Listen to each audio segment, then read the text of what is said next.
Hello guys, welcome back to my YouTube channel BMS Gyan. आज हमको study करना है निदान पंचक विज्ञान का उपद्रव टॉपिक। ठीक है, तो अगर आपको निदान, पूर्व रूप, रूप, उपसय एवं संप्राप्ति की वीडियो लेक्चर देखना है तो आप हमारे चैनल पे जाके देख सकते हैं। ठीक, जहाँ पे हमने निदान, पूर्व रूप, उपसय, संप्राप्ति और रूप का डिटेल डिस्क्रिप्शन प्रोवाइड करा दिया है, तो आप जाके प्लेलिस्ट में देख सकते हैं। ठीक है, चलिए शुरू करते हैं उपद्रव। सबसे पहले देखते हैं परिचय उपद्रव का। तो आचार्य माधव ने उपद्रव को पंच निदान के समान ही रोग विनिश्चय का साधन बताया है। आचार्य माधव ने उपद्रव को पंच निदान के समान ही रोग विनिश्चय का साधन बताया है। उन्होंने कहा है कि जो माधव निदान का या ग्रंथ का अभिधेय विषय है, इम्पोर्टेंट विषय, वो उपद्रव, आरिष्ट, निदान व लिंग है। और इन्हीं उपद्रव, आरिष्ट, निदान व लिंग का सम्यक ज्ञान प्राप्त करके अल्प बुद्धि वाले चिकित्सक भी चिकित्सा कार्य में सफल हो सकते हैं। अगर कोई अल्प बुद्धि वाला चिकित्सक भी निदान, लिंग, उपद्रव, आरिष्ट का ज्ञान हो गया उसको पूर्णतः, तो वो चिकित्सा कार्य में सफल हो सकता है। ठीक है, आचार्य माधव ने उपद्रव को पंच निदान के समान ही रोग निश्चय का साधन बताया है। इसलिए जो श्लोक दिया है वो माधव निदान में वो है कि नाना मुनीना नाम वचनय रिदानी समासतः सद्भिषजाम नियोगात। फिर से, नाना मुनीना नाम वचनय रिदानी समासतः सद्भिषजाम नियोगात सो उपद्रव आरिष्ट निदान लिंगो निबध्यते रोग विनिश्चयो अयम। सो सा उपद्रव आरिष्ट निदान लिंगो निबध्यते रोग विनिश्चयो अयम। ठीक है, तो आपको ये माधव निदान में मिल जाएगा। अब देखते हैं हम उपद्रव की निरुक्ति। इसके लिए जो कोटेशन दिया गया है, छोटा सा वर्णन दिया है, वो है उप समीपे द्रवति इति उपद्रवा। उप समीपे द्रवति इति उपद्रवा, अर्थात जो व्याधि के समीप गमन करता है उसे उपद्रव कहते हैं। व्याधि से समीपता का अर्थ उत्पन्न व्याधि से संबंधित होना है। ठीक, तो उपद्रव वो है जो व्याधि के समीप गमन करता है या व्याधि के साथ साथ रहता है या चलता है। अब देखते हैं उपद्रव की परिभाषा। इसके लिए जो श्लोक दिया गया है चरक चिकित्सा स्थान 21 में, वो है उपद्रव वस्तु उपद्रव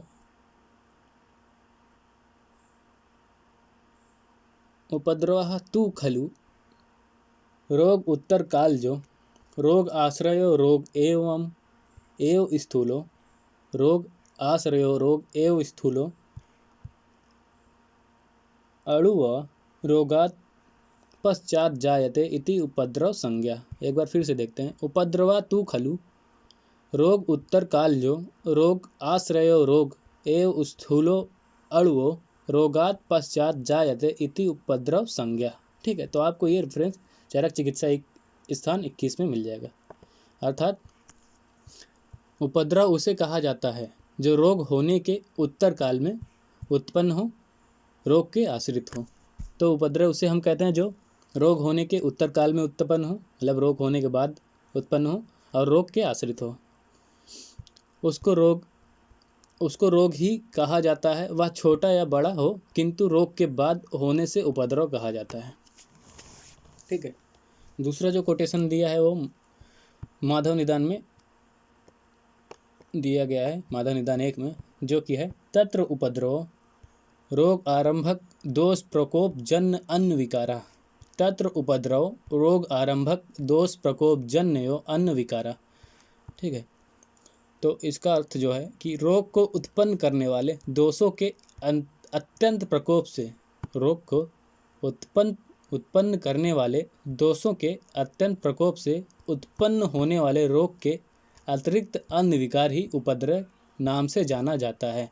ठीक है, तो जो रोग के अतिरिक्त अन्य विकार होते हैं वही उपद्रव कहलाते हैं।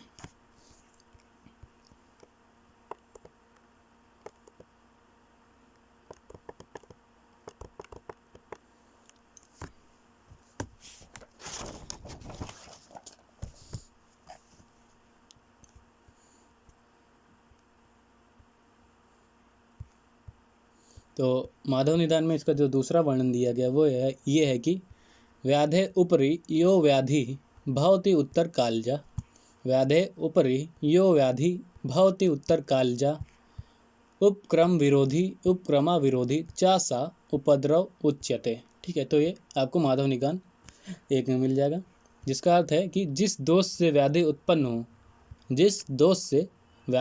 हो उसी दोष से मुख्य व्याधि के पश्चात उत्पन्न होने वाले विकार अंतर ही उपद्रव कहे जाते हैं। तो जिस दोष से व्याधि, जैसे वात दोष से व्याधि उत्पन्न हो रही है, तो वात दोष से ही जो मुख्य व्याधि के बाद जो उत्पन्न होने वाले विकार हो रहे हैं, वात दोष से ही उत्पन्न होने वाले जो विकार हो रहे हैं उसे ही हम उपद्रव कहते हैं। ठीक, उपद्रव की चिकित्सा भिन्न नहीं होती, अर्थात प्रधान रोग की चिकित्सा से ही उपद्रव शमन हो जाता है। तो अगर हम प्रधान रोग की, जो हमारा मुख्य रोग है जिससे उपद्रव उत्पन्न हो रहा है, अगर हम मुख्य रोग की चिकित्सा कर दें तो जो उपद्रव होता है उसका भी शमन हो जाता है।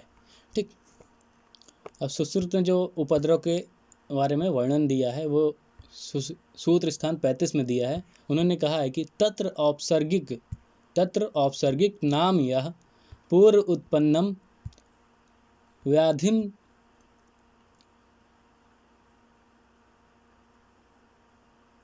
जघन्य काल जातो व्याधि रूप सृजति, व्याधिम जघन्य काल जातो व्याधि रूप सृजति, सा तन्मूल एवं उपद्रव संज्ञा। ठीक, इसका जो अर्थ है कि जो प्रथम उत्पन्न हुई व्याधि के उत्तर काल में उत्पन्न होता है, मतलब जो प्रथम उत्पन्न हुई, जो पहले डिजीज उत्पन्न है या रोग उत्पन्न है, उसके उत्तर काल में जो उत्पन्न हो रहा है तथा उसी के साथ मिलता है और उसी के समान हो, एवं प्रथम व्याधि के मूल में ही जिसका मूल हो, वह औपसर्गिक या उपद्रव संज्ञक व्याधि होती है। ठीक है, वही उपद्रव होता है या उसे ही उपद्रव संज्ञक व्याधि कहते हैं।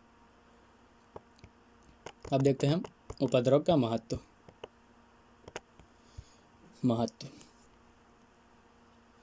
तो उपद्रव के विषय में निम्नलिखित तथ्य सर्वदा ध्यान रखना चाहिए, जिससे चिकित्सा कार्य में बाधा नहीं होती है।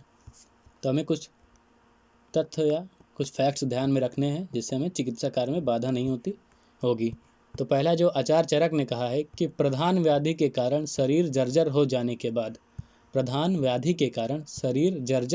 के बाद उत्पन्न होने से उपद्रव अधिक कष्टकारक होता है।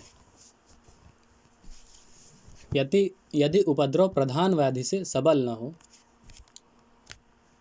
तो सर्वप्रथम प्रधान व्याधि की चिकित्सा करनी चाहिए, तद उपरांत उपद्रव की करनी चाहिए। ठीक है, तो जो अगर उपद्रव जो है प्रधान व्याधि से सबल न हो, मतलब उसके बल के समान ना हो, तो हमें सर्वप्रथम या सबसे पहले जो प्रधान व्याधि है, मुख्य व्याधि है, उसे की चिकित्सा करनी चाहिए। उसके बाद या तद उपरांत उपद्रव की चिकित्सा करनी चाहिए। यदि दोनों की चिकित्सा एक साथ करना आवश्यक हो तो ऐसी अवस्था करनी चाहिए कि प्रधान व्याधि तथा उपद्रव दोनों की चिकित्सा परस्पर विरोधी न हो। ठीक, अगर एक साथ हमको करना आवश्यक लग रहा है तो ऐसी व्यवस्था या ऐसा कोई मेथड अपनाना चाहिए जिससे प्रधान व्याधि और उपद्रव दोनों की चिकित्सा हो जाए और दोनों परस्पर या आपस में विरोध ना करें। ऐसे औषध का प्रयोग करना चाहिए या ऐसा ट्रीटमेंट प्रोसीजर अपनाना चाहिए। अब दूसरा जो पॉइंट दिया है या फैक्ट दिया है वो ये है कि उपद्रव प्रधान व्याधि का अवश्यम भावी परिणाम नहीं है, अर्थात कि उपद्रव का उत्पन्न होना आवश्यक नहीं है। जो उपद्रव होता है वह प्रधान व्याधि या मुख्य व्याधि का अवश्य भाव नहीं है या परिणाम नहीं है कि अगर व्याधि हुई है तो उपद्रव उत्पन्न हो, ये ऐसा आवश्यक नहीं है, ऐसा जरूरी नहीं है। थर्ड पॉइंट जो है हमारा वो है कि साध्य असाध्यता में उपद्रव का विशेष महत्व है, क्योंकि उपद्रव उत्पन्न होने पर सुख साध्य व्याधि भी कृच साध्य अथवा असाध्य हो जाती है। साध्य असाध्यता में भी उपद्रव का विशेष महत्व बहुत इंपॉर्टेंट फैक्ट है या इंपॉर्टेंट इस जगह है, प्लेस है, क्योंकि जो उपद्रव होता है, अगर उपद्रव उत्पन्न हो गया व्याधि के साथ तो वह सुख साध्य व्याधि को भी कृच साध्य या असाध्य बना देता है। ठीक। चौथा जो चरक ने कहा है कि चरक के अनुसार लक्षण भी यदि चिरकाल अनुबंधी हो तो उन्हें भी उपद्रव कहा जाता है। ऐसा परिस्थिति में उन लक्षणों की चिकित्सा उपद्रव के समान करनी चाहिए। आचार्य चरक ने कहा है कि या अगर लक्षण भी चिरकाल अनुबंधी हों, चिरकाल तक मतलब बहुत समय तक बने रहें, तो उन्हें भी उपद्रव कहा जाता है और उन्हें भी या ऐसी अवस्था या परिस्थिति में उन लक्षणों की भी चिकित्सा उपद्रव के समान ही करनी चाहिए चिकित्सक को। ठीक। तो ये हो गया हमारा 4 पॉइंट उपद्रव का महत्व। 5वां जो पॉइंट दिया है वो ये है कि उत्पादक दोष अति बलवान होने पर कई रोग उपद्रव के साथ ही उत्पन्न होते हैं। प्रधान व्याधि के साथ उत्पन्न होने पर भी उन्हें उपद्रव कहा जाता है, लक्षण नहीं। उत्पादक दोष अति बलवान होने पर कई रोग उपद्रव के साथ ही उत्पन्न होते हैं। प्रधान व्याधि के साथ उत्पन्न होने पर भी उन्हें उपद्रव कहा जाता है, लक्षण नहीं। ठीक। ये हो गया हमारा 5वां पॉइंट। 6वां जो है कि आधुनिक चिकित्सा विज्ञान में एक रोग हो जाने के बाद दूसरा रोग उत्पन्न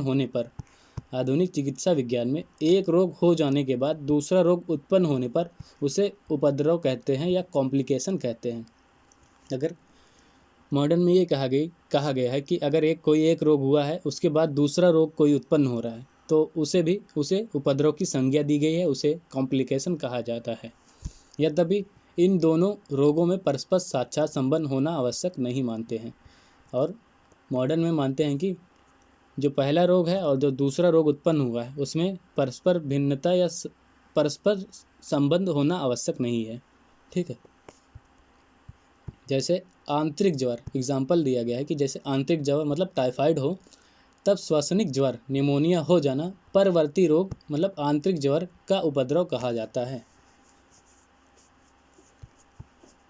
तो इन्होंने एग्जाम्पल दिया कि आंतरिक टाइफाइड हो जाने से जो निमोनिया होता है उसके बाद या निमोनिया हो जाए तो उसे परवर्ती ज्वर या टाइफाइड का उपद्रव कहा जाता है या उसे एक कॉम्प्लिकेशन कहा जाता है। तो ये हो गया हमारा कंप्लीट उपद्रव। ठीक है। अब हम नेक्स्ट वीडियो में देखेंगे उद्रक। तब तक बने रहिए हमारे चैनल के साथ।